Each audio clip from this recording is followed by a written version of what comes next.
Mateo 9 y luego vamos a leer Mateo 12, verso 9 del capítulo 9.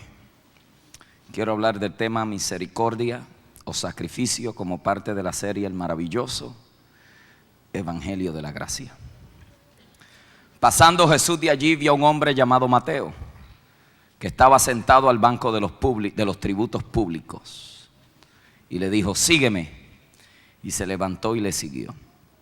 Y aconteció que, estando él sentado a la mesa en la casa, he aquí que muchos publicanos y pecadores que habían venido se sentaron juntamente a la mesa con Jesús y sus discípulos. Cuando vieron esto, los fariseos dijeron a los discípulos: ¿por qué come vuestro maestro con los publicanos y los pecadores?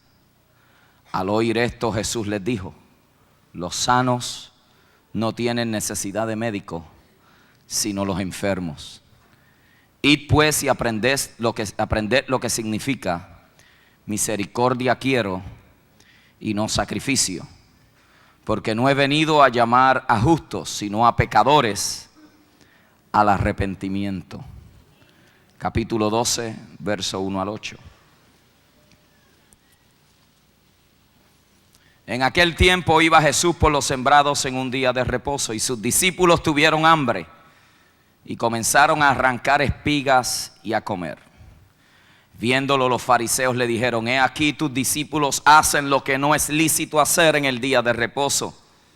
Pero él les dijo: ¿no habéis leído lo que hizo David, cuando él y los que con él estaban tuvieron hambre? ¿Cómo entró en la casa de Dios y comió los panes de la proposición, que no les era lícito comer, ni a él ni a los que con él estaban, sino solamente a los sacerdotes? ¿O no habéis leído en la ley cómo en el día de reposo los sacerdotes en el templo profanaban el día de reposo y son sin culpa? Pues esto digo que uno mayor que el templo está aquí. Y si supieses qué significa misericordia quiero y no sacrificio, no condenaríais a los inocentes, porque el Hijo del Hombre es Señor del día de reposo. Apriétese el cinturón, que vamos a viajar. Este es el tercer mensaje en esta serie titulada El maravilloso Evangelio de la Gracia. Como establecí la semana pasada, mi objetivo principal es ayudarnos a entender el maravilloso regalo de la salvación por gracia, disfrutarlo, pero también exponer los sistemas castrantes que destruyen el gozo y la efectividad de la iglesia. En mi primer mensaje hablé sobre la salvación por gracia, cómo es que Dios a través de Jesucristo nos ha otorgado completa y segura salvación. En el segundo mensaje hablé de nuestra nueva identidad por causa de nuestra nueva posición, y allí vimos el efecto que tiene la justificación por la fe. Hoy les quiero hablar sobre el tema misericordia o sacrificio. Cuando usted hace y da un vistazo analítico a la mayoría de la predicación en nuestros tiempos, usted tiene que llegar a la triste conclusión de que la mayoría de ella no es otra cosa que humanismo disfrazado con religiosidad. Los proclamadores de este tipo de evangelio dicen: tienes que ser mejor, tienes que tratar más, tienes que estar más comprometido, tienes que amar más profundo, tienes que ser bueno, tienes que estar gozoso. De ahí mucha gente ha logrado la idea y ha acuñado la frase: ayúdate que Dios te ayudará. En otras palabras, tú tienes que hacerlo para que Dios se mueva contigo y te responda a tu iniciativa. El problema de esto es que para gente atrapada en una conciencia de pecado, tratando de hacer todo lo posible para ser libres y agradar a Dios, esto no es otra cosa que más leyes sin poder. Y la iglesia, a nombre del evangelio, le ha prometido muchas cosas a la gente, pero no le ha enseñado y no le ha dado la clave cómo lograrlas. Lo que le hemos ofrecido a la gente es más expectaciones, cumplir más reglas, observar más actividades, mantener más trabajo.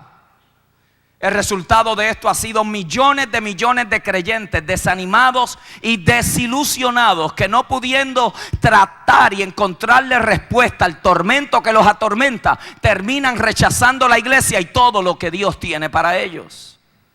Como dijo un respetado y conocido predicador en Gran Bretaña, Roy Heyson, la mayoría de los mensajes son buenos avisos, pero no son buenas noticias. Qué contraste. Cuando vemos la vida de nuestro Señor Jesucristo y la calidad de vida que Él vivió por el resultado de lo que tenía dentro. Note que el Señor nunca fue víctima de sus circunstancias. Él escogió la vida que quería vivir, aún escogió la muerte que quería morir. Nunca fue atado por amargura, celo, odio, lujuria, temor o envidia. Nunca estuvo ansioso por su seguridad, ni preocupado por su posición. Nunca usó la manipulación o la coerción para lograr lo que quería. Con un simple sígueme, la gente dejaba lo que estaba haciendo y caminaban tras el maestro. Hoy la mayoría de la gente, si no es por un sentido de culpa, no se mueven. Predicadores sin escrúpulos que, no teniendo gracia suficiente, tienen que aterrorizar a la gente para que ellos hagan lo que ellos quieren que hagan. Cristo nunca accedió a manipular a la gente para que ellos hicieran lo que Él quería. Sanó al enfermo, echó fuera demonios y los amó a todos. Se conocía como el amigo de los pecadores. Y en su presencia los criminales y las prostitutas no sentían ninguna condenación. Se podía reír de la comedia de la vida y llorar al engaño que cegaba al ser humano. Aun cuando lo rechazaron, vivió sin egoísmo. Para él, su relación con el Padre era suficiente. Enfrentó al diablo personalmente y no fracasó, porque confió en la identidad y en la aceptación que su Padre le había dado. Sin haber echado fuera un demonio, sin haber sanado un enfermo, sin haber orado todavía, sin haber hecho los ayunos de la ley. Cuando se es levantado de las aguas bautismales, el Padre le dice: este es mi Hijo amado, en Él tengo complacencia. No había hecho un milagro, no había hecho una buena obra. Un niño común y corriente como cualquiera otro. No como dice la historia mitológica, que por causa de sus poderes y su deidad hacía palomas, soplaba sobre ellas y las echaba a volar. Eso es mitología. Cristo vivió una vida como cualquiera de nosotros en nuestra adolescencia. La diferencia es que en Él había un deleite extraordinario por las cosas del Padre, al extremo que a los 12 años, mientras los doctores debatían la ley, allí Él estaba enseñándole el espíritu de la ley. Just a little bit different. Había una pasión que lo consumía. Nunca se atemorizó cuando enfrentó a Satanás. Aun cuando su cuerpo estaba débil, tuvo hambre. En 40 días de ayuno y oración, preparando aquel cuerpo. No era su espíritu, su cuerpo para la gloria. Lo enfrentó con plena confianza porque había escuchado la voz que había reconocido quién Él era. Yo le pregunto a ustedes hoy: ¿quién no quisiera esta clase de vida que Cristo vivió? Libre del control de las circunstancias y siempre un paso al frente de la vida. Si esto no es lo que la gente ha rechazado. La gente no ha rechazado este estilo de vida. Lo que la gente rechaza es el sustituto que se presenta como evangelio, que no es otra cosa que religiosidad. ¿Qué es religión? Religión es un sistema complejo y complicado de conceptos teológicos y requisitos de comportamiento. Pero eso no es el evangelio. El evangelio son buenas nuevas. En el evangelio se nos dice, Dios hablándonos: yo te quiero dar una excelente calidad de vida. No porque tú tratas más, o porque eres más bueno, o porque haces mejor, o porque dejaste esto o aquello. Yo simplemente quiero darte una mejor calidad de vida porque te amo y eres mi hijo. Esta calidad de vida que la Biblia describe como la vida eterna, diga conmigo: vida eterna, es más que cantidad de tiempo. La vida eterna comienza ahora, aquí, en este lado de la eternidad. ¿Por qué? Porque la vida eterna no es cantidad de tiempo, sino que tiene que ver con la calidad de vida. Es la eternidad de Dios metido en nuestra vida que le da a nuestra vida un carácter de eternidad. Oh, God, help me. Muchos de ustedes están esperando morirse para ver si tienen vida eterna. Look at that gamble. Sin embargo, cuando yo leo lo que Cristo dijo en Juan 10:28, y yo les doy, no le daré, les doy vida eterna, y no perecerán jamás, ni nadie los arrebatará de mi mano. Mi Padre que me los dio es mayor que todo, y nadie le puede, oh God, arrebatar de mi mano. Romanos 6:23. Pero nosotros nos hemos concentrado en la primera parte. La paga del pecado es muerte. I know that. Lo que a mí me interesa es la próxima parte, después que yo he conocido a Cristo. Más la dádiva, el regalo, el derecho, el privilegio, la bendición de Dios en Cristo Jesús es que vida eterna en Cristo Jesús. Diga conmigo, eso es gracia. La gracia te dice, deja tú de tratar. Dios te dice, yo quiero hacer eso que para ti es imposible. Yo lo quiero hacer en ti. En vez de tú de seguir tratando, Dios te dice, ya yo hice el trabajo difícil por ti. Ahora lo que tú tienes que hacer es descansar y trabajar en mi poder. Y recuerda, después de haber hecho todo lo que puedes en mi poder, y con todo y eso te encuentras corto y fallando, recuerda, hijo mío, te amo, te amo, te amo, te amo y te amo. Y no hay nada que me puede evitar que te pueda seguir amando. No importa de dónde hayas venido, qué niñez hayas tenido, qué experiencias amargas en la vida hayas tenido. No importa si te crees menos que nadie. Lo que te quiero recordar en mi gracia es que te amo, simplemente te amo. Esto era lo que a los fariseos le volaba la cabeza. Ellos no podían entender esta dinámica de que Cristo podía sentarse en la mesa con pecadores y no se contaminaba con ellos. Si su religiosidad los había cegado tanto que los convirtió en gente inflexible, arrogante, carentes de amor, carentes de misericordia, siempre a la defensiva y abusivos de su prójimo. Estas son las características de los fariseos también del siglo XXI. Y antes de que usted piense que estoy hablando de los fariseos del tiempo de Cristo nada más, estoy hablando de nosotros también. Porque hoy vamos a descubrir que mucho de nuestro llamado evangelio no es otra cosa que fariseísmo. No es otra cosa que el legalismo envuelto en algunas fraseologías de gracia, pero por dentro estamos peor que los fariseos de aquel tiempo. El fariseísmo es más que una secta religiosa. Es una actitud, es una mentalidad. Es un sistema y una mentalidad legalista que lo que hace es que reduce a Dios a mi limitada interpretación, a un set de doctrinas e institucionalismo religioso carente de amor y carente de misericordia.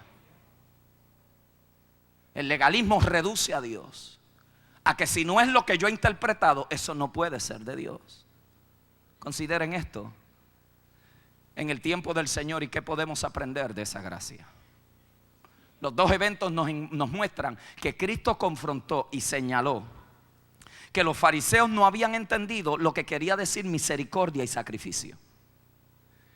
Y ayudarnos a entender la diferencia entre ambos nos va a dar un mayor entendimiento de cómo es que la gracia opera en este lado de la vida y cómo nosotros podemos esquivar y eliminar legalismo en nuestra vida. Lo primero que tenemos que entender es lo que es sacrificio. Este término es bien conocido en todas las religiones del mundo. Desde quemar hijos para calmar un Dios, hasta ponerse bombas y a nombre de Alá explotar en medio de una comunidad o de un autobús lleno de gente. La idea que presenta ese sacrificio es que si yo hago algo, Dios se moverá a mi favor. Pero la realidad del asunto, hermano, es que Dios fue el que trajo el concepto del sacrificio. Él fue el primero que sacrificó un animal para poder expiar o redimir los pecados del ser humano caído. Y la idea que presenta el sacrificio es ofrecer algo de lo cual nosotros somos dueños por algo más importante de lo que nosotros tenemos. También se presenta la idea de ofrecer algo vivo para pagar los pecados y ganar así el favor de Dios en nuestra vida. Esa era la práctica religiosa del tiempo del Señor. Sin embargo, cuando usted entiende bien el concepto del sacrificio, nadie puede ofrecer un verdadero sacrificio porque Dios es el único que es dueño de todas las cosas. Nosotros somos administradores del poder. Quiere decir que nuestro sacrificio siempre estará incompleto porque lo que tenemos no es porque somos dueños, es porque se nos confió. O algunos de ustedes produjo su propia vida. Algunos de ustedes produce su propio oxígeno. Lo que nosotros podemos ofrecer es simplemente en resultado a una respuesta porque algo se nos dio para tratar de calmar la ira de Dios. Y Dios, sabiendo que jamás yo podré ofrecer un sacrificio perfecto, Él dijo: yo mismo me ofrezco por ellos para que ese sacrificio sea completamente perfecto. Y por eso es que la Biblia dice que el sacrificio de Cristo pagó todos nuestros pecados y su sangre derramada selló mi salvación. Y la Biblia dice que sin derramamiento de sangre no hay perdón de pecados. El error de los fariseos fue que ellos pensaron que sus sacrificios en realidad pagaban por sus bendiciones. La mentalidad era esta: yo hago y Dios responde. Entonces, como ellos ofrecían el sacrificio correcto, pues ellos creían que ellos estaban bien. Como ellos seguían la ley bien estricta. Por eso en aquella parábola del publicano y el fariseo, cuando aquel va delante de Dios: yo doy ofrenda, yo ofrezco ayunos 2 veces en semana, mírame a mí. Y Cristo dice que se llegó otro diciendo: soy pecador, no puedo hacer nada por mí mismo, ayuda mi fe. La Biblia dice que aquel fue acepto y el fariseo fue rechazado, porque el fariseo había desarrollado la mentalidad. A nosotros nos pasa eso. Nosotros creemos que porque venimos a la iglesia los domingos, creemos que porque hacemos algunas disciplinas espirituales, algunos creen que porque diezman, algunos creen que porque oran, eso es lo que mantiene que Dios los acepta. Y eso es porque como hacen las cosas correctas, se creen que están bien. Entonces Cristo está diciendo: no, ustedes no han entendido la enseñanza que Dios quiso darle a ustedes a través del sacrificio. Porque el sistema sacrificial lo instituyó Dios, no para enseñarle a la gente que Dios se complacía en los sacrificios. Por eso hay instituciones religiosas que le dicen a su gente que si ellos maltratan su cuerpo, ellos de alguna manera van a ser aceptados y recibidos en Dios. Y ustedes los verán en Semana Santa caminando en saco, y los verán caminando de rodillas, y los verán caminando descalzos, y los verán haciendo rosarios y escapularios, y los verán a ellos ofreciendo promesas para que la ira de Dios se calme. ¿De dónde nace eso? De que no se ha entendido el sistema sacrificial, que ya yo no tengo que pagar un sacrificio por mi salvación, porque el sacrificio más excelente ya Dios mismo lo proveyó para que yo pueda disfrutar el regalo de la salvación. Ya no es que yo tengo que maltratar mi cuerpo y tengo que golpearme y tengo que lacerarme para calmar la ira de Dios que está enojado conmigo. Dios no está enojado con sus hijos. Dios ama a sus hijos. Dios ama a aquellos que han recibido el sacrificio de Cristo en la cruz del Calvario. Ellos no habían entendido que Dios no se complacía en el sacrificio. El sacrificio era solamente para mostrar lo serio que era el pecado. Y solo con el derramamiento de sangre inocente podía tratarse con el pecado. El hecho de que Dios recibiera el sacrificio era un acto de pura misericordia de Dios. Lo que ellos no habían entendido es que Dios actuó primero. proveyó el medio para ellos acercarse, pero no era para Dios complacerse de lo que ellos hacían, sino para que ellos entendieran que ante la santidad de un Dios puro, cualquier cosa no es aceptable. Y les da el medio, le ofrece el sistema, pero entonces eso fue misericordia. Ellos dijeron, si nosotros hacemos el sacrificio es que estamos bien, e invalidaban la fe que tenía que ejercitarse cuando ellos se acercaran al sacrificio que iban a ofrecer. Ellos no entendieron que misericordia es antes que sacrificio. Y los dos eventos bíblicos que leímos nos ayudan a entender ese dilema. Noten el primero, Mateo capítulo 9. Jesús está comiendo con la mafia. Lea la historia. Ellos eran los cobradores de impuestos. La gente los odiaba. Porque aparte de que eran los cobradores de impuestos, hacían que la gente pagara mucho más de sus impuestos. Les robaban a la gente. Por eso en la enseñanza de uno de los capítulos de la Biblia, aquel que era un cobrador de impuestos, cuando viene y se arrepiente, dice, ay, le tengo que devolver a la gente 4 veces por todo lo que le robé. Noten dónde está Cristo sentado. Está sentado con unos pecadores, publicanos, cobradores de impuestos. Y cuando los legalistas ven aquello, le dicen, le dicen a sus discípulos, de hecho, lo tienen que haber dicho un poquito alto porque el Señor lo oyó. Mira este, tan santo que se dice,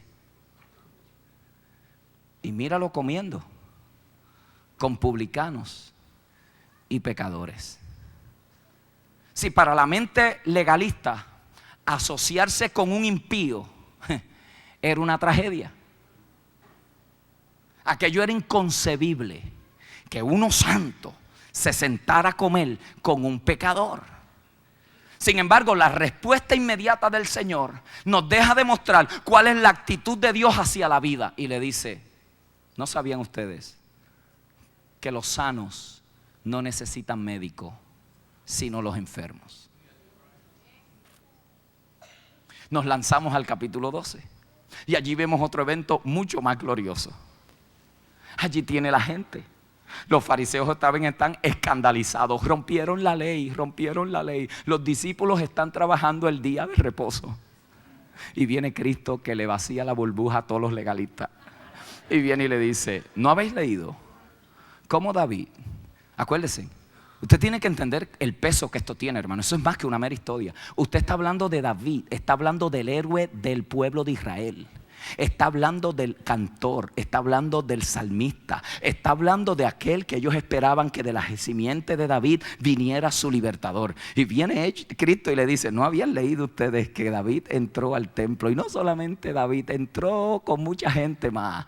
Y comieron de lo que no era lícito comer, de los panes de la proposición. Y no tienen culpa. ¡Pah! Le vació la burbuja.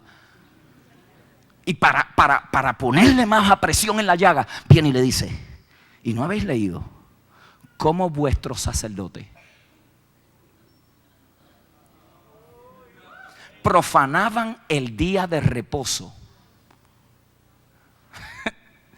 Y viene y le hace una coma. Hasta las comas en la Biblia tienen sentido. Y le dice, ¿y son sin culpa? Y viene y le dice otra vez, basado en el libro de Oseas, que es de donde sale la declaración. Viene y dice, ¿no habéis leído? Misericordia quiero y no sacrificio. ¿Qué nos enseña estas dos historias, hermanos? ¿Qué nos puede enseñar estas dos historias acerca de nuestras actitudes legalistas que muchas veces nosotros tenemos y no nos hemos dado ni cuenta de ellas? Hay 3 conceptos que se desatan de esta actitud de los fariseos del siglo de Cristo y de los fariseos del siglo XXI. La primera actitud y concepto que se desata es el concepto de evitar a los pecadores. Sí, los fariseos desarrollaron esta filosofía. Las tinieblas derrotan la luz. Lo sucio siempre contamina lo limpio. La muerte es más fuerte que la vida. El pecado arruina la justicia. O gente que sabía cómo lavar platos por dentro, no sabían cómo lavar corazones. Estaban tan expertos en lo exterior, en lo riguroso de la ley, que habían perdido de vista el espíritu de la ley. Hoy el legalismo es igual. Esta mentalidad lleva a la gente a evitar a los pecadores. Usted quizás vino de ahí, no se me esconda. Le dijeron que si se reúne con pecadores se contamina. Lo sacaron de la sociedad, lo metieron en un templo a cantar coritos "Me voy con él", mientras todo el mundo a su alrededor se pierde, mientras la gente cuando usted llega ni se ríe con ellos, porque ellos no son dignos de su sonrisa. Los escuchamos. Yo quiero cambiar de trabajo porque allí lo que hay son pecadores, y yo quiero estar en un lugar donde todos seamos creyentes. Qué lindo y religioso suena eso. El único problema es que es fariseísmo. El único problema. Nos hemos oído. Queremos hacer comunidades cristianas donde todas las residencias sean hijos de Dios. Qué lindo, ¿verdad que se oye lindo eso? El único problema es cómo nos vamos a ganar al mundo nosotros siendo la luz. El único problema que hay con eso es que es una violación, pero tangible, de lo que Cristo dijo: yo los envío a vosotros en medio de las tinieblas. Ustedes son la luz del mundo y son la sal de la tierra. Guess what? Muchos de ustedes se sienten tan incómodos alrededor de los pecadores que no saben ni hablar. Lo único que tenemos es idioma religioso. Amén, gloria a Dios, aleluya, bendito sea el nombre del Señor. No le podemos dar una respuesta a la gente, hermanos. ¿Por qué? Porque nos han sacado. El legalismo te ha metido dentro de templos y llegas a un lugar y no sabes ni cómo comportarte. En vez de estar seguro de quién tú eres en Cristo, en vez de tú saber quién tú eres en el Señor, en vez de tú estar confiado en lo que Dios ha dicho de ti, mira lo que muchos han llegado a creer: que los demonios de ellos se me pasan a mí. ¿O acaso la Biblia no dice que mayor es el Espíritu de Dios que está en mí que el que está en ellos? Fariseísmo, fariseísmo, fariseísmo, legalismo del siglo XXI. Esto llega a otros extremos, de que yo no me puedo asociar con gente que no se parezcan a mí, que no hablen como yo y que no vistan como yo. ¿Ves? Entonces eso era lo que los fariseos hacían. Dijeron: Cristo comiendo con los pecadores, imposible. Los discípulos se tienen que haber preguntado: wow, es verdad, porque nosotros somos igualmente legalistas como ellos, pero este tiene algo que los pecadores no lo contaminan. Este tiene algo que calla a los pecadores, por lo que él dice es mucho más fuerte que los pecadores lo que le tienen que decir. Sí, el problema es, mi amado hermano, que ese no es el evangelio de Cristo. Nos hemos concentrado tanto en evitar el mal que tampoco hacemos el bien. Nos hemos enclaustado dentro de cuatro paredes para nosotros proteger nuestra pureza y nuestra santidad y no contaminarnos con el mundo, que el mundo camino al infierno a 100 millas por hora, y nosotros aquí cantando que el Señor venga ya para podernos ir con Él. ¡Qué egoísmo tan legalista, tan diabólico, tan farisaico! Nos hemos concentrado tanto que se nos ha olvidado que Él dijo: ustedes son la luz del mundo. Y yo no he visto una luz que alumbre en otras luces. Todas las luces alumbran bien donde hay tinieblas. A esa oficina te llevó Dios. A ese trabajo lleno de adúlteros te llevó Dios. A esa oficina lleno de perversos, de borrachones, de adictos a la droga, de mujeriegos, de fornicarios, allí te llevó Dios. Ay, pastor, ¿y si me contamino? Si te contamina es que tú no conoces al Dios de la gracia. ¿Sí? Entonces tenemos gente evitando Los pecadores, eso es fariseísmo. Porque qué fácil es de aquí dentro condenar lo que ellos hacen afuera. Qué fácil, ¿ah? Eso es un guame.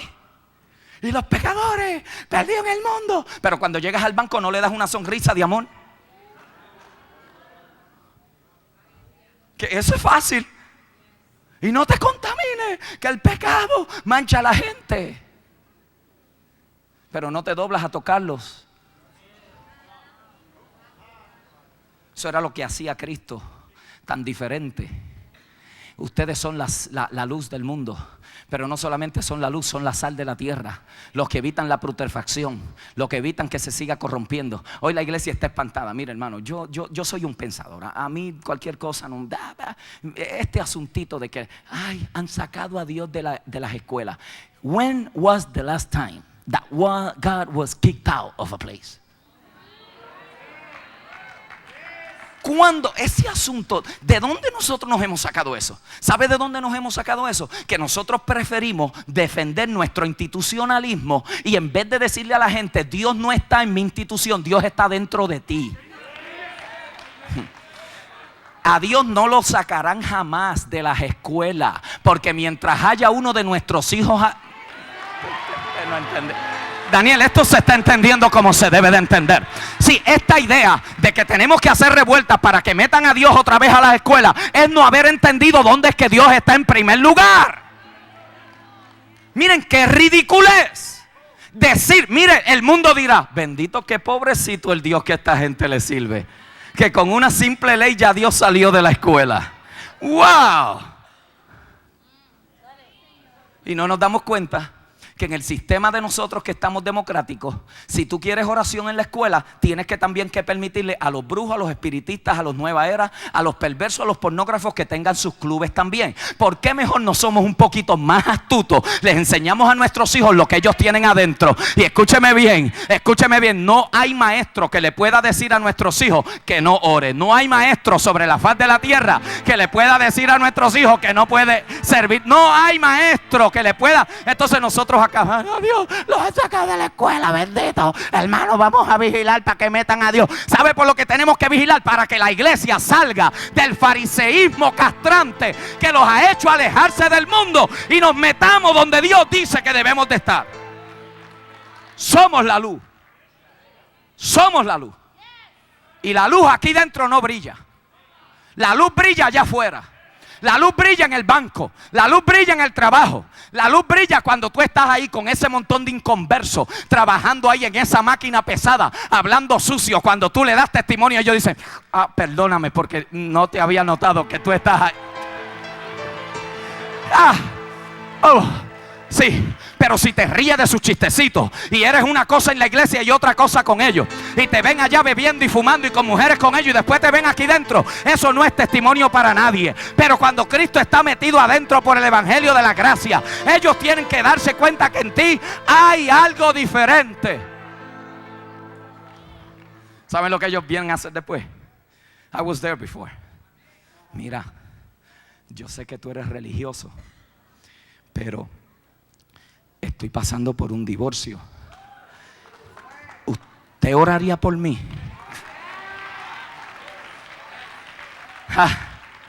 Si los fariseos decían, eviten los pecadores, la gracia dice, camina entre ellos, porque tú sabes quién eres, tú sabes lo que tienes, tú sabes lo que se te ha confiado. No te intimides delante de los pecadores. No te intimides con sus manos. Hay gente, hermano, que están tan llenos de religión que oyen una mala palabra y se ponen hasta nerviosos. Ay, yo no oí eso. Oh, please, hermano. Eso es fariseísmo. Eso es tratando de mostrar una santidad por fuera, pero por dentro estamos huecos, vacíos, carentes de vida. No atraemos a nadie. Nuestra vida no es lo suficientemente atractiva para que otros deseen lo que nosotros tenemos. Fariseísmo. Evitar los pecadores. Una iglesia, hermano, atemorizada nunca podrá afectar al mundo positivamente. Oiga bien eso. Una iglesia atemorizada nunca podrá afectar al mundo positivamente. Nunca. No importa las vigilias que hagamos. No importa los 40 días de propósito. Si salimos de aquí y no sabemos quiénes somos y lo que Dios nos ha dado en nuestro espíritu y quiénes somos para Él, jamás afectaremos nuestra gente alrededor, porque no tenemos una identidad sana y correcta de quiénes nosotros somos en Cristo. La segunda actitud que se desarrolla en el fariseísmo es que la institución es más importante que la persona. O sea, lo que el fariseísmo hace es que reduce a Dios a reglas, a regulaciones y a restricciones, en vez de abrir los ojos al panorama y la belleza de la verdad eterna de Dios. Y aquí fue donde los fariseos se confundieron. ¿Cómo es posible que este nos venga a decir que David, que lo que hizo estaba mal y es sin culpa, y que los sacerdotes lo que hicieron son sin culpa? ¿Por qué? Porque Dios no está interesado en defender la reputación de tu institución. Dios está interesado en el cumplimiento de su eterno propósito, aunque tú y yo en todas las ocasiones no lo entendamos. Oh, God. Cuando en las iglesias, hermano, la institución es más importante que la gente, los mensajes son de piedra en vez de vida. Sí, quizás algunos de ustedes no se pueden identificar con esto, porque en este tipo de iglesia el instrumento es de dolor, no de sanidad. El divorciado en este tipo de iglesia es un creyente de segunda clase. Most of you cannot relate to that stuff. Most of you cannot. It's hard for me to relate. La única forma de entenderlo es a través de la gracia. Muchos de nosotros, en defensa de la institución del matrimonio, hemos permitido que mujeres se les dé muerte por no decirles sal corriendo de esa situación. Just a thought. Defendemos más la institución que la gente. Y para que la gente no diga nada, le permitimos que mueran a veces en el sistema castrante en el cual ellos se encuentran, para contar de que no aparezcan como divorciados en la sociedad. Just a thought. Defendemos más la institución. Los divorciados en este tipo de organización no tienen vida. No tienen experiencias positivas. El abusado, el enfermo, el paralítico, el deforme, el anormal, el que está siendo transformado de pecados horribles, es rechazado, marginado y expulsado porque daña la reputación de la institución. Muchos de nosotros, si viniera alguien aquí con manerismo, ustedes se escandalizarían. Muchos de ustedes dirían, ¿cómo va a ser? ¿Cómo van a subir a alguien ahí? En vez de tener la mano como un hombre, la tiene así. Yo los oigo. Los vemos caminando diferente, gente que no tiene culpa, que no son así. Los criticamos, los juzgamos, los señalamos, hacemos chistes de ellos. ¿Sabe lo que es eso? El fariseo dentro de nosotros saliendo y diciendo, este puede dañar mi reputación de machito así que yo me veo. Y yo me veo muy fuerte, ¿y cómo voy a caminar con este que cuando habla pone el dedito así?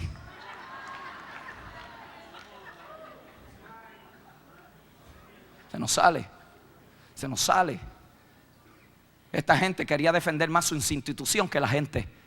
Y Cristo tiene que bregar con ese dilema y tiene que trabajar con ese asunto y le tiene que responder. Mire, mi amado hermano, yo tengo que imaginarme que cuando Cristo le dijo, y sus sacerdotes no se dieron cuenta que profanaban el día de reposo y son sin culpa. Aquello, Cristo lo que está diciendo es, de quien ustedes se glorían cometió pecado, y porque ustedes ahora no hablan de ello. Y están hablando de mis discípulos que simplemente lo que hacen es recogen espigas en el día de reposo porque tienen hambre. ¿Acaso no habías leído que misericordia quiero y no sacrificio? No entendemos el panorama de Dios. No entendemos. A veces nos vamos a los extremos, hermano. Y hay organizaciones que usted no se puede reunir con ellos porque usted no viste igual, no camina igual, no habla igual, no pertenece a su denominación. Hay denominaciones que nunca invitarán a un predicador que no sea parte del grupo de ellos. Now you tell me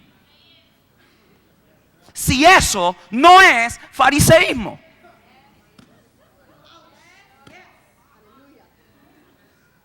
Preferimos lo nuestro nada más que entender que Dios puede usar gente que no son de tu grupo Y muchos de nosotros, ¿sabe cuál es la gloria de muchos de nosotros? Yo vivo orgulloso de haber sido bautista, de haber sido presbiteriano, metodista, pentecostal. Honramos más la organización que a la gente que le servimos. Honramos más lo que representamos que quienes somos en Cristo. Y algunos se van al extremo. Si no eres nuestro. Yo recuerdo cuando estábamos buscando templo, cuando empezamos la iglesia, iba a algunas iglesias. ¿Sabe cuál era la condición? Tienes que ser luterano para prestarte las facilidades. ¿Te acuerdas, Miriam? Óigame, yo estaba flaco así, pelú, y yo no entendía bien esas cosas, amén. Si yo hubiera entendido, yo lo que decía, pero si lo único que yo quiero hacer es honrar a Dios, y tengo que ser de esto. Yo no entendía, Daniel. Pero me di con un pastor episcopal. No le ponga label a todo el mundo. Hay gente de Dios en todos lados. Cuando usted y yo lleguemos a la presencia de Dios, se nos va la quija va a ser así. Tú estás aquí. ¿Cómo tú llegaste aquí? Tú llegaste acá. Y cuando usted empiece a buscar quien usted creía que debería estar, me di con este pastor episcopal, me acuerdo, nunca se me olvidará esa experiencia porque marcó mi espíritu. Y fuimos a hablar con él cuando la iglesia estaba empezando a crecer. Y los salones en la iglesia metodista se habían hecho pequeños y necesitábamos, cuando aquel tiempo estábamos con los Royal Rangers y la misionerita y todo este ministerio que estábamos desarrollando. Y recuerdo que fuimos a hablar con ellos para que nos prestaran el local, para que nos permitieran usar la iglesia episcopal. Y el pastor episcopal viene y me dice: fíjate, nosotros estamos buscando un ministro hispano para que venga a trabajar con la iglesia episcopal. Pero ya que Dios los está usando a ustedes para alcanzar la comunidad hispana, yo creo que no tenemos que reproducir lo mismo. Brother, blew my mind. Ahí sí que yo no esperaba esa respuesta. Y me dice: como yo sé que ustedes están pasando por aquí, porque yo le había dicho que tenían los planes de construcción y todo, me dice: yo voy entonces a detener el buscar un pastor hispano que venga a trabajar aquí y les vamos a permitir usar las facilidades nuestras, porque yo quiero estar en lo que Dios está bendiciendo.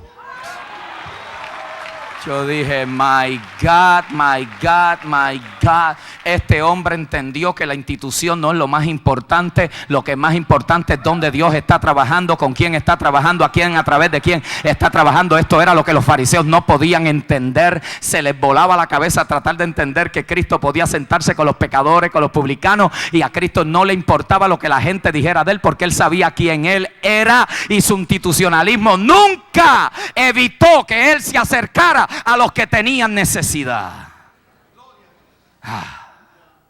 Y por último, tercer concepto que desarrolla esta mentalidad legalista es que reduce la relación con Dios a una fórmula. Reduce la relación con Dios a una fórmula. El legalista dice que para enfatizar la gracia, lo que uno hace es dándole a la gente licencia de pecar.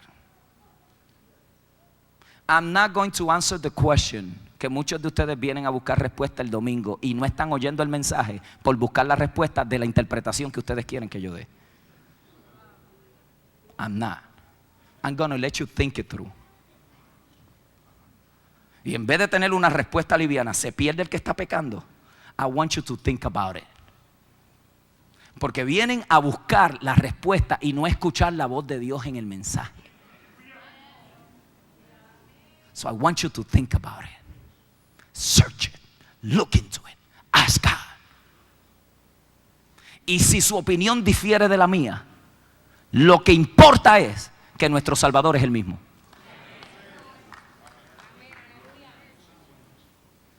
Como Martín Lutero dijo, fuiste lavado con la sangre, entonces eres mi hermana. Todo lo otro, second nature. De que si usted cree que tenemos que adorar así y otros no creen que hay que adorar, son más. Miren como algunos de los pentecostales se refieren a otros hijos de la fe, los fríos.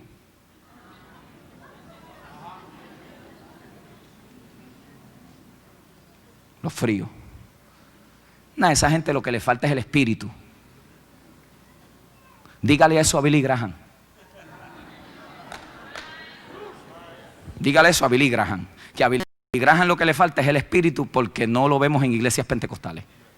Dígale al hombre que más almas se ha ganado en la faz del planeta Tierra y en la historia del evangelio de Jesucristo. Dígale que él no tiene pasión.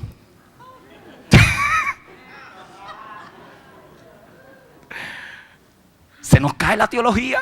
Es lo que Cristo está bregando con esta gente. Se nos cae porque reducimos a Dios a un set de normas, a un set nada más de interpretaciones que si no lo entiende como yo lo entiendo, Dios no puede estar con él. Eso era lo que a los fariseos les robaba el pensamiento. ¿Cómo es que este está diciendo que David entró al templo, comió lo que era ilegal y ahora es sin culpa también?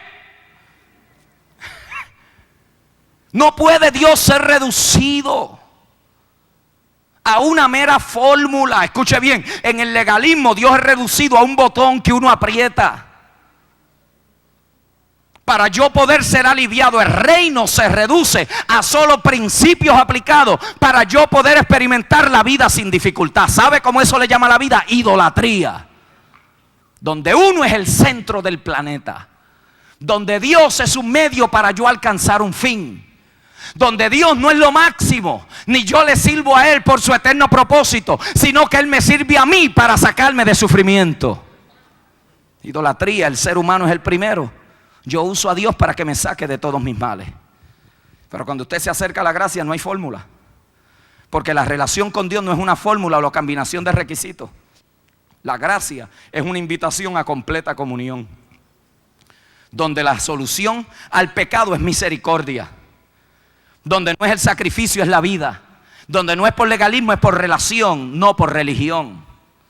La mentalidad de lo que yo hago causa que Dios se mueva. Escuche esto, reduce aún las disciplinas de la oración, del ayuno, de la meditación, de la reflexión. Las reduce a simplemente obras y más trabajo. En otras palabras, si oro más, Dios me va a dar más. Si doy más, Dios me va a dar más. Pero las promesas no son fórmulas, sino invitaciones de encuentro con el que yo puedo profundizar en intimidad con Dios. Por eso muchos de ustedes no saben si sus 2 días de ayuno fue suficiente o sus 3 horas de oración bastan, porque siempre están inseguros de si su sacrificio llegó a mover la mano de Dios.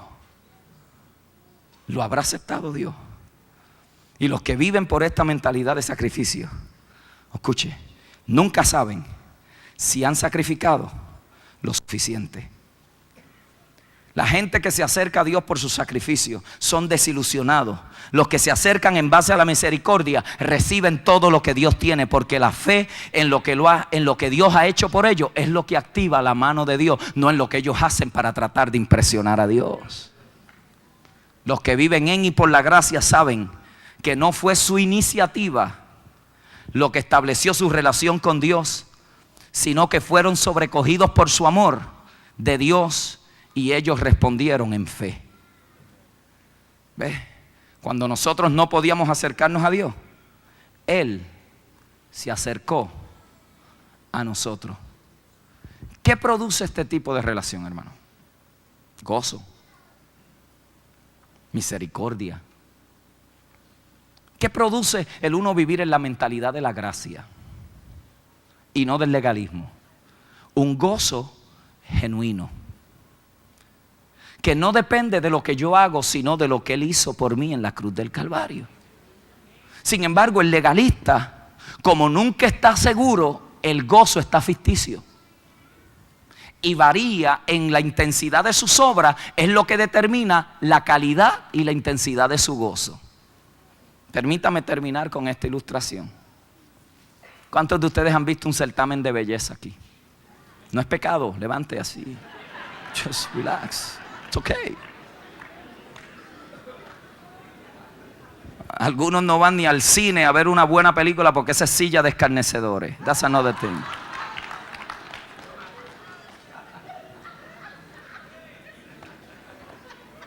Relax, man. Enjoy life. It's bigger than that, believe me. It's bigger than that. Bigger than that. No se vaya a sentar a escuchar porquerías que profanan a Dios. No, there's good movies out there.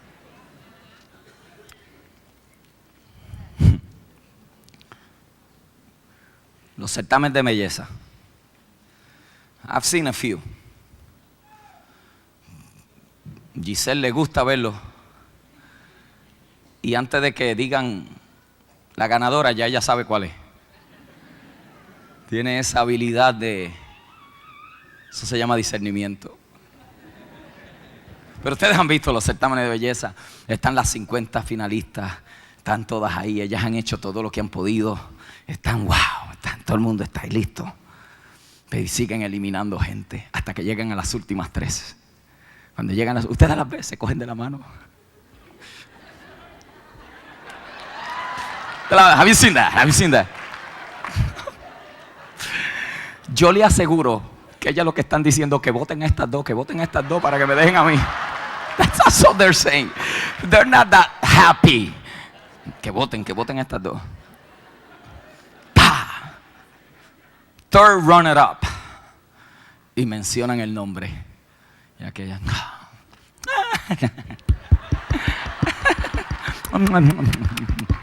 Y se va.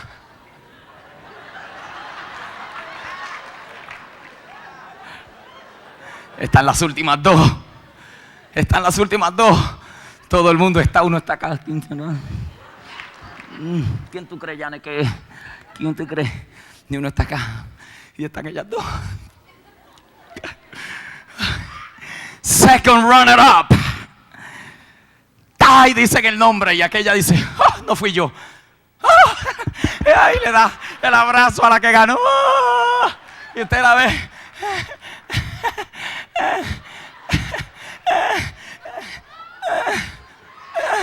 Para ver si habrá sido yo la ganadora o no habrá sido yo la ganadora. No sabe si fue o no fue. Y la otra que descubrió que era. Pero mientras esta estaba saliendo, ustedes notan el gozo ficticio que tiene. Porque lo único que a ella la consuela es que es verdad que no ganó, pero tampoco es tan mala como las otras que estaban también en el certamen de belleza. Así hay muchos de ustedes aquí. Ustedes no están todavía del todo allá arriba porque no se sienten buenos suficientes. Pero como tampoco son tan pecadores como los otros, no se sienten tan mal. Por eso el gozo es ficticio. Entonces, de semana a semana varía. Porque el único consuelo es, yo no soy tan malo como los adictos, pero no soy tan bueno como el pastor. So, déjame hacer algo para ver si yo puedo alcanzar esto que a mí me falta. Y es una inseguridad tremenda. Pero la ganadora, cuando descubrió que ganó, ¿ustedes la han visto? ¡Ah! Se le cae la corona, empieza a abrazar a todo el mundo. Ella no sabe qué hacer. ¿Sabe por qué? Porque ella sabe que ella tenía la misma oportunidad de perder que todos los demás. Pero los jueces dijeron, esta es la que va a ganar. Yo no sé si usted me está entendiendo. La única diferencia entre mí y un pecador no es que yo vengo a la iglesia, es que Dios en su gracia,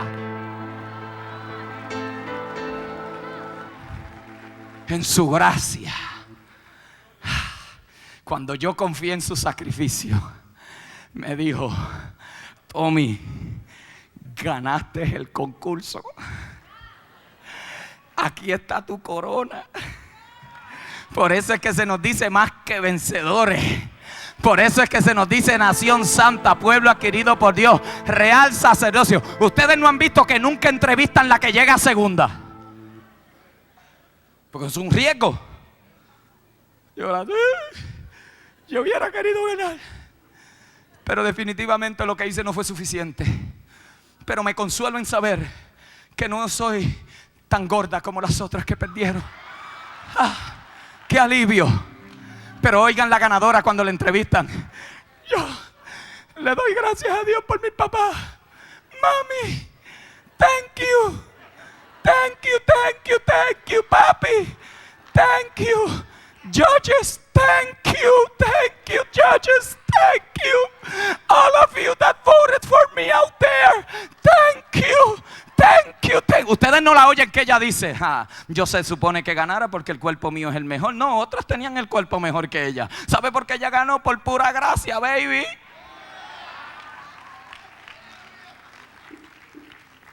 So, cuando a mí me entrevisten, cuando en aquel glorioso día nos paremos allí todos, José Tomás Moya, ¿cómo usted ganó? Thank you, Father. Thank you. Because I didn't know what to do. I had the same chant that everybody else. But in your grace, en tu gracia, no fue lo que yo hice, porque otros lo hicieron mejor que yo. Fue lo que tú hiciste por mí en la cruz del Calvario. Thank you, Lord. Thank you. Thank you, Lord. Thank you. Y allá se le ocurrirá a un legalista que se filtró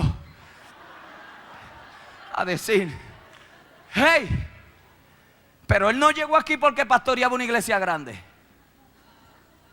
Hey, yo creía que él llegó porque le gusta orar al tipo y ayunar. El padre le diría, ¿no habéis leído que aun cuando él me sirvió y confió en mi sacrificio, aún pecó mientras estaba allá? ¿No habéis entendido que es por misericordia y no por sacrificio?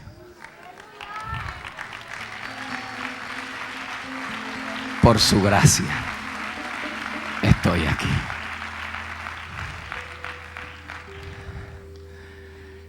Señor, con razón Pablo decía, no me gloriaré, sino en la cruz de Cristo. Porque cada vez que yo miro la cruz, ahí se supone que yo hubiera estado. Los 39 o 40 latigazos eran para mí.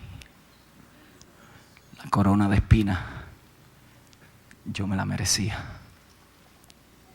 Los clavos hubieran sido mi castigo. La lanza hubiera traspasado mi costado. Con razón Isaías decía, Él llevó el castigo de nuestra paz y por su llaga fuimos nosotros curados. Señor, perdóname por haber creído que yo podía ganarme esta gracia. Lo único que puedo hacer y lo único que me queda hacer es descansar en lo que tú hiciste. Porque aún en mi debilidad, tu gracia me sostiene. Yo gané, no por lo que hago, sino porque confío en lo que Él hizo. Y lo que Él hizo nunca se comparará con lo que yo pueda hacer. Por eso no me voy a pecar, porque jamás podré ignorar el sacrificio que costó esta grande salvación. You decide. Si en la gracia no hay más responsabilidad que en la ley. So it's not as easy a que si pecas te quedas o te vas. Porque ¿qué pecado te hace quedar? ¿O qué pecado te hace ir? ¿O acaso los pecados se miden menos ofensivos o más ofensivos? No cambió Cristo el significado de lo que es pecar. Habéis oído que se os dijo: el que tomare la mujer de su prójimo comete adulterio. Pero yo os digo, el que la codiciare en su mente. Unos se ven, pero los otros no se ven. You tell me. ¿No es esa la gran enseñanza del hijo pródigo?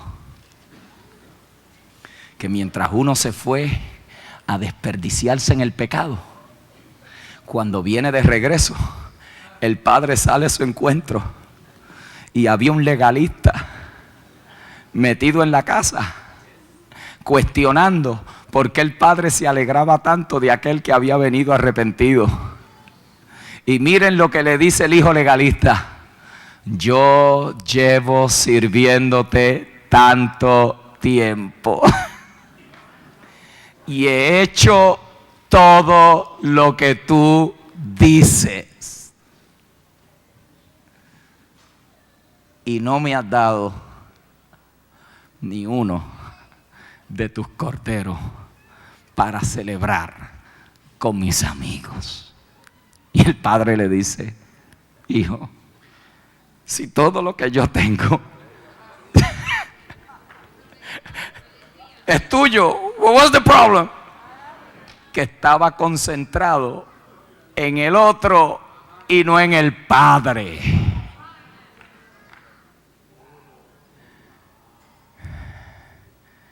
Esto es por gracia, hermano.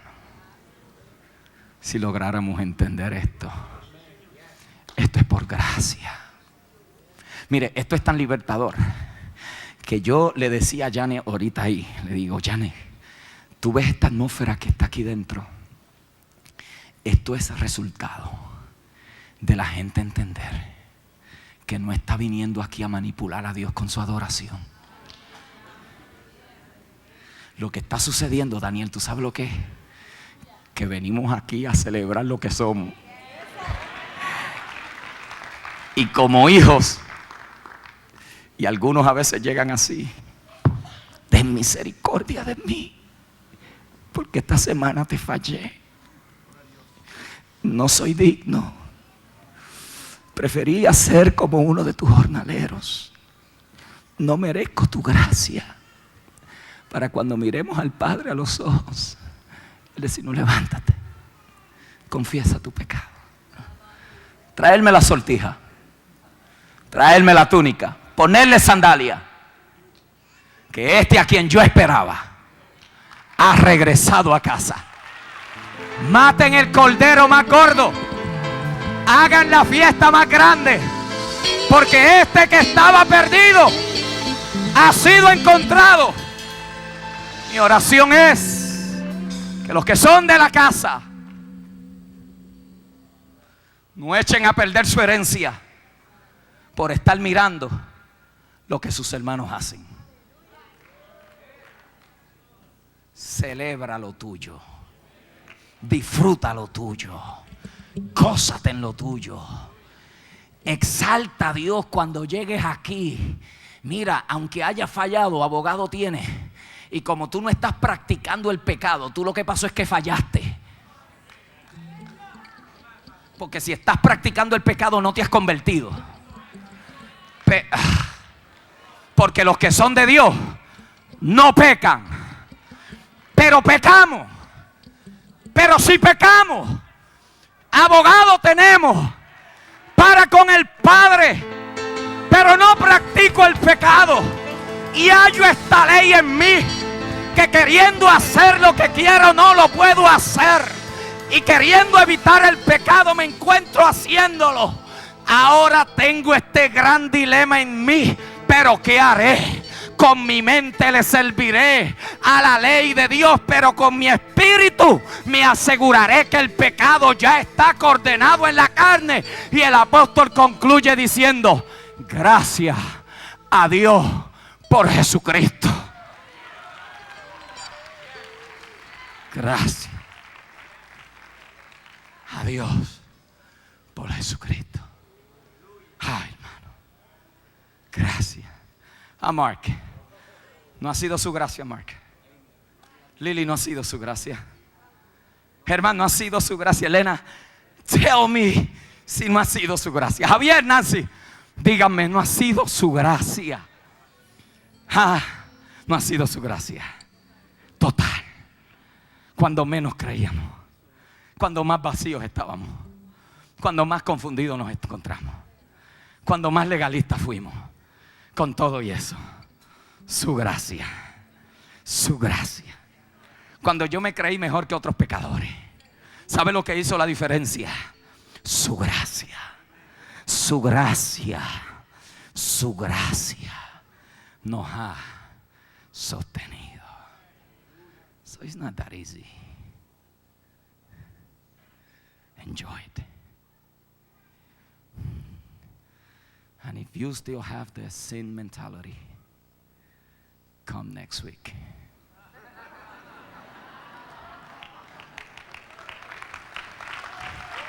Come next week. Y vamos a ver, porque en la gracia no perseveramos en el pecado. Se supone que era hoy, ¿verdad? Algunos legalistas están diciendo: ¿lo ven? Yo vine a escuchar eso. ¿Sabe por qué nos amamos? Por su gracia. Esto a mí me ha revolucionado, Carlos. Esto a mí me ha sacado las medias de sitio. El majarete se convirtió en tembleque. Just a whole mess. Su gracia. Quizás aquí hay gente hoy que ha tratado de agradar a Dios. Man, and you go to church, tú rezas tu rosario, pones tus velas, tienes la Biblia en el Salmo 91. You know, te confesaste al sacerdote. And you try so hard, you did try. Yo no estoy diciendo que tú no eras honesto, eras honesto. Lo que pasa es que estaba sinceramente equivocado. And you know what I think? Que hay gente que aún estando sinceramente equivocado encuentran a Dios en los lugares que nosotros jamás nos pensaríamos que van a encontrar a Dios. ¿O acaso no habéis leído cómo David entró al templo y se comió los panes de la proposición, y con él los que estaban con él, y fue sin culpa? ¿Creen ustedes que Dios no se puede revelar donde Él le dé la gana revelarse? This is bigger than me. So quizás tú trataste. ¿Y sabes lo que Dios hizo? Dios vio tu corazón. Vio tu corazón. Y al ver tu corazón, dijo: yo tengo que encaminarlo. Yo tengo que encaminarla. Yo tengo que dirigirla a un lugar para que pueda oír cómo es que verdaderamente yo le amo. Y por de esas cosas de pura gracia llegaste aquí hoy.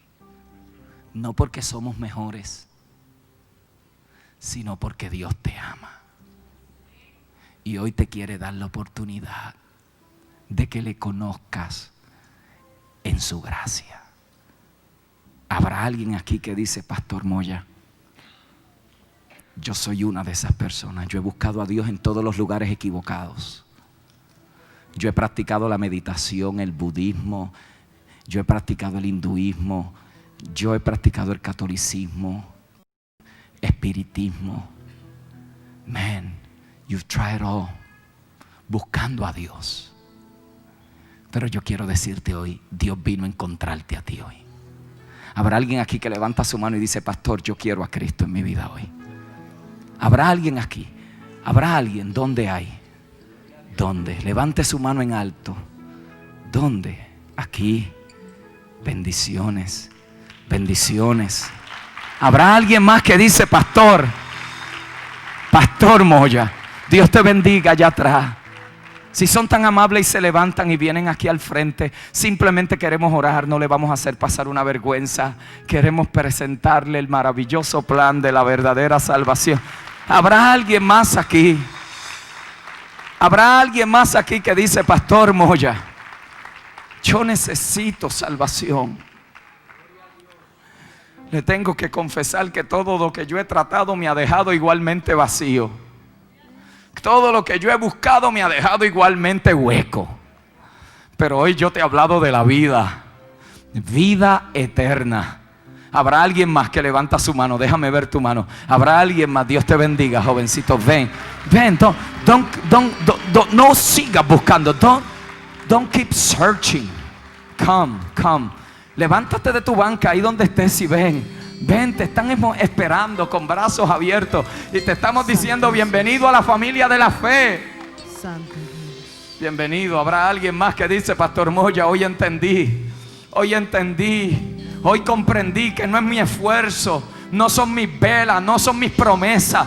Hoy lo que me hace salvo es el sacrificio de la cruz de Cristo, y cuando yo lo recibo, para mí hay vida eterna en Él. Habrá alguien más que levanta su mano. Déjame ver tu mano. Levántala en alto. Si el pecho se te quiere salir, el corazón está palpitando, no es otra cosa que Dios tratando con tu simple y con tu frágil humanidad. Habrá alguien más. Alguien más. Oiga bien. Aquí hay otro grupo de personas que fueron los que volvieron atrás. You try so hard y nunca pudiste vencer. Y cuando te acercabas a alguien para que te ayudara, lo que te daba era más fórmula. Trata más, esfuérzate más, ven más a la iglesia. Pero nunca te dijeron lo que la gracia hace por ti. Dios te bendiga. Dios te bendiga. Y en tu lucha interna volviste al mundo.